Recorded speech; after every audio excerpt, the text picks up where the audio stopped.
Assalamu alaikum wa rahmatullahi wa barakatuh, mes chers frères et sœurs. L'une des stations menant à la purification du cœur est la station du shukr, de reconnaissance et de gratitude envers Allah subhanahu wa ta'ala. Et en effet, Allah azza wa jal nous dit dans le Coran: souvenez-vous de moi donc, je vous récompenserai. Remerciez-moi et ne soyez pas ingrat envers moi. Surat al-Baqarah, verset 152. Allah azza wa jal dit aussi: et lorsque votre Seigneur proclama: si vous êtes reconnaissant, très certainement, j'augmenterai mes bienfaits pour vous. Mais si vous êtes ingrat, mon châtiment sera terrible. Surat Ibrahim, verset 7. Mais encore, en effet, nous avons créé l'homme d'une goutte de sperme mélangée aux composantes diverses pour le mettre à l'épreuve. C'est pourquoi nous l'avons fait entendant et voyant. Surat Al-Insan, verset 2. Et tout de suite après, dans le verset suivant, Allah subhanahu wa ta'ala dit: nous l'avons guidé dans le chemin, qu'il soit reconnaissant ou ingrat. Surat Al-Insan, verset 3. Et donc Allah subhanahu wa ta'ala dit clairement ici que maintenant, l'homme doit choisir lequel des deux chemins il veut emprunter. Il a le choix entre le chemin de Shakir, c'est-à-dire de la reconnaissance et de la gratitude, ou le chemin de l'ingratitude, c'est-à-dire Kafur. Ainsi, Allah subhanahu wa ta'ala a divisé l'humanité en deux groupes. Vous faites partie soit de ceux qui sont reconnaissants, soit de ceux qui font preuve d'ingratitude. Et quand Allah subhanahu wa ta'ala honore ses plus hauts serviteurs dans le Coran, comme Nuh alayhi salam, comme Daoud alayhi salam, quand il fait l'éloge des plus hauts serviteurs, il utilise le mot shakur. Et en effet, Allah azza wa jal dit dans le Coran: ô vous, les descendants de ceux que nous avons transportés dans l'arche avec Nuh, celui-ci était vraiment un serviteur fort reconnaissant. Surat Al-Isra, verset 3. Allah azza wa jal dit ici qu'il était shakur, un de mes serviteurs reconnaissants. Et donc vous ne pourrez jamais purifier votre qalb jusqu'à ce que votre qalb comprenne et apprécie et agisse sur le niveau de shukr. La gratitude ou shukr repose sur trois piliers. Le premier d'entre eux est dans le cœur, le second est dans la langue et le troisième est au niveau du corps. Quant au cœur, et c'est là que tout commence, le shukr commence par reconnaître, apprécier et attribuer le bien que vous avez à Allah subhanahu wa ta'ala. Et en effet, Allah azza wa jal dit dans le Coran: et tout ce que vous avez comme bienfait provient d'Allah. Surat An-Nahl, verset 53. Yani, vous ne disposez d'aucune bénédiction sauf ce qu'Allah azza wa jal vous a donné. Allah azza wa jal dit aussi: ne voyez-vous pas qu'Allah vous a assujetti ce qui est dans les cieux et sur la terre, et il vous a comblé de ses bienfaits apparents et cachés. Surat Luqman, verset 20. Et enfin, Allah subhanahu wa ta'ala dit: et si vous comptez les bienfaits d'Allah, vous ne saurez pas les dénombrer. Surat An-Nahl, verset 18. Ainsi, mes chers frères et sœurs en islam, le shukr commence dans le cœur, en reconnaissant les bénédictions qu'Allah azza wa jal vous a données et en attribuant ces bénédictions à Allah azza wa jal. Vous êtes censé faire une liste des bénédictions que vous avez reçues de la part d'Allah subhanahu wa ta'ala. Vous êtes censé penser à quel point vous avez été béni et à quel point vous êtes chanceux. Et le tout premier point sur la liste des bénédictions devrait être la bénédiction de l'islam, la bénédiction d'iman, la bénédiction de faire partie de cette umma, la bénédiction d'être un des disciples du prophète sallallahu alayhi wa sallam, et puis toutes les autres bénédictions. Allah subhanahu wa ta'ala mentionne tant de bénédictions dans le Coran qu'il nous a donné la capacité d'entendre et de voir par exemple. Après avoir mentionné les bénédictions, Allah azza wa jal nous dit quoi? Il nous dit de montrer du shukr. Donc premièrement, le qalb doit reconnaître cela et attribuer cela à Allah azza wa jal. Deuxièmement, la langue, et la langue bien sûr, qu'est-ce qu'elle doit faire? Elle doit remercier Allah subhanahu wa ta'ala. Nous disons Alhamdulillah des dizaines de fois par jour. Lorsque nous nous asseyons pour un repas, nous disons Bismillah et Alhamdulillah quand nous avons fini. Quelle que soit la bénédiction, nous en remercions Allah azza wa jal. Quand Allah azza wa jal fait l'éloge du prophète Nuh alayhi salam: souvenez-vous de moi donc, je vous récompenserai, remerciez-moi et ne soyez pas ingrat envers moi. Surat Al-Baqarah, verset 152. Notre prophète sallallahu alayhi wa sallam a commenté ce verset et il a dit que pour chaque morceau de nourriture qu'il mangeait, Nuh alayhi salam disait Alhamdulillah. À chaque gorgée d'une boisson qu'il buvait, il disait Alhamdulillah.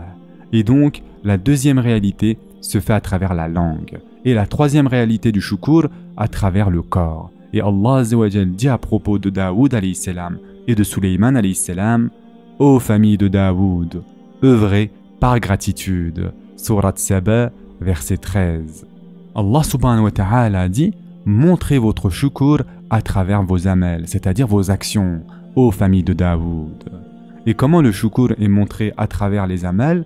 Tout simplement en utilisant ce qu'Allah Azza wa Jal vous a donné pour adorer Allah Azza wa Jal, en prenant les bénédictions qu'Allah Azza wa Jal vous a données. Si Allah Azza wa Jal vous a donné la santé, alors montrez votre santé dans votre ibadah. Si Allah Azza wa Jal vous a donné la richesse, donnez une partie de cette richesse en sadaqa. Si Allah Azza wa Jal vous a donné une quelconque bénédiction, donnez cette bénédiction à ceux qui en ont besoin. Et cela fait partie de votre shukr, et ainsi nous avons vu les trois piliers du shukr.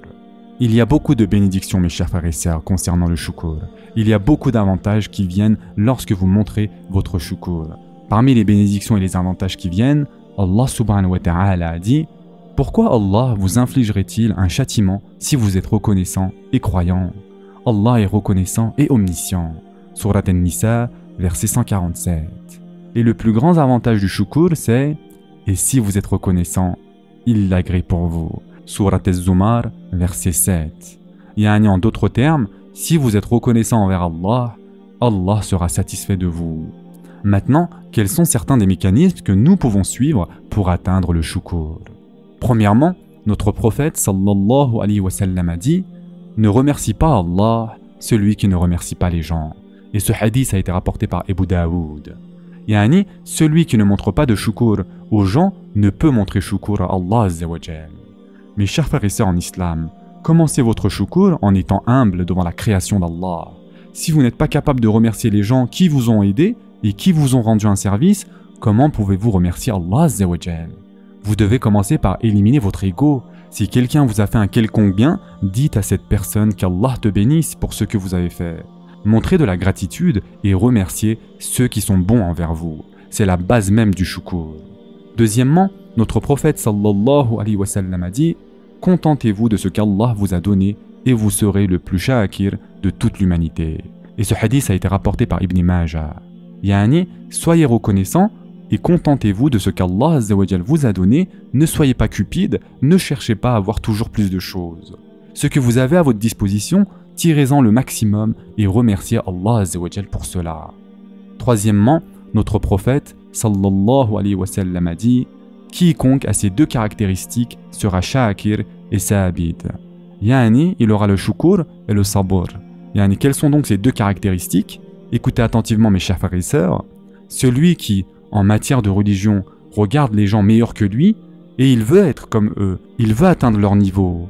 Et celui qui, quand il s'agit de ce bas monde, regarde ceux qui sont moins privilégiés que lui. Et il est reconnaissant envers Allah Azza wa Jal pour ce qu'Allah lui a donné. Cette personne sera shakir, abid et sabid. Cette personne atteindra le niveau de shukr. L'un des mécanismes les plus simples pour montrer du shukr, c'est d'apprécier et se sentir béni pour ce que l'on a plutôt que de regarder les modes de vie des célébrités sur les réseaux sociaux. Plutôt que de regarder les gens qui ont plus que vous, regardez ceux qui ont moins que vous. Et en effet, notre prophète sallallahu alayhi wa sallam a dit: regardez celui qui est plus bas que vous et ne regardez pas celui qui est plus haut que vous. Cela est plus à même de vous éviter de mépriser le bienfait d'Allah à votre égard. Et ce hadith a été rapporté par Bukhari et Muslim. Mes chers frères et sœurs en islam, notre prophète sallallahu alayhi wa sallam nous a conseillé de regarder ceux qui sont meilleurs lorsqu'il s'agit de la religion. Et vous devez vouloir être comme eux et atteindre leur niveau. Cependant, lorsqu'il s'agit de la dunya, ne regardez pas ceux qui ont plus que vous, car si vous ne faites que de regarder ces gens-là, vous ne serez jamais shakir. Vous allez vous sentir cupide, vous allez toujours en vouloir plus, vous allez être jaloux de ce que les autres possèdent, et ceci va vous ronger de l'intérieur. Regardez les gens qui ont moins que vous, et cela fera naître en vous ce sentiment de gratitude et de reconnaissance. Et vous direz: Alhamdulillah, Allah Azza wa Jal m'a donné tellement de choses, tellement de bienfaits. Et enfin, le dernier point qui nous permettra de perfectionner notre shukr, notre prophète sallallahu alayhi wa sallam a appris à Muaz ibn Jabal radiallahu anhu ce magnifique dua. Ô Muaz, je jure par Allah que je t'aime vraiment beaucoup. Ensuite, je te recommande, ô Muaz, ne délaisse pas le fait de dire à la fin de chaque prière « Ô Allah, aide-moi à t'invoquer, à te remercier et à t'adorer de la meilleure des manières. » Yani Allahumma a'inni ala zikrika wa shukrika wa husni ibadatik. Et ce hadith, mes chers frères et sœurs, a été rapporté par An-Nasa'i. Une dernière chose, mes chers frères et sœurs, et c'est effrayant, wallahi, Allah Azza wa Jal dit que l'humanité est divisée en deux groupes. Nous l'avons guidé dans le chemin, qu'il soit reconnaissant ou ingrat. Surat Al-Insan, verset 3. Si nous ne faisons pas partie des shakir, il n'y a qu'une seule autre catégorie, et nous ne voulons pas faire partie de cette catégorie-là. Alors efforçons-nous de faire partie des shakirin, et qu'Allah Azza wa Jal nous permette à tous de faire partie de ce groupe-là. Ce sera tout pour aujourd'hui. En attendant, prenez soin de vous mes chers frères et sœurs, et à très prochainement, Inch'Allah.